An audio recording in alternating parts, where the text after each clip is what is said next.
Hello friends, વિજલ કિચનમાં તમારું સ્વાગત છે. મેક્સિકન રાઈસ જે કલરફુલ રાઈસ હોય છે, ટેસ્ટમાં એકદમ બઢિયા હોય છે, માટે એને જરૂરથી બનાવજો.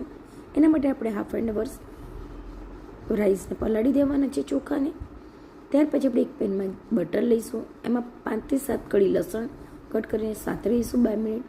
ત્યાર પછી ઓનિયન લઈશું, ઓનિયનને બી આપણે 2-1 મિનિટ સાંત્યા પછી એમાં પાણી કાઢીને પલાળેલા ભાત એટલે કે રાઈસ નાખી દઈશું.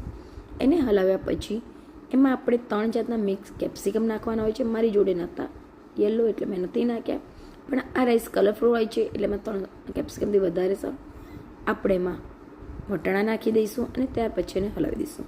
ત્યાર પછી આપણે એમાં મરી powder, chilli flakes, oregano, Mexican herb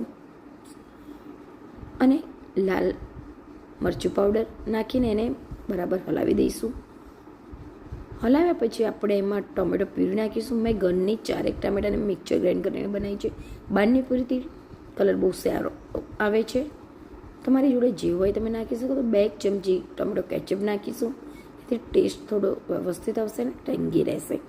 ત્યાર પછી આપણે એમાં પાણી નાખીને એને આવી રીતે ખુલ્લી રીતે 10 થી 15 મિનિટ ચડવા દઈશું. જ્યારે એમાં એકદમ પાણી ઓછું થઈ જાય ત્યાર પછી આપણે એમાં મકાઈ, લીલી ડુંગળીનો સફેદ ભાગ, જેલેપીનો ના હોય તો આપણે રેડ ચીલી નાખી શકીએ છીએ, અને રાજમા અને મીઠું નાખીને આપણે એને બંધ કરીને 5 થી 10 મિનિટ થવા દઈશું.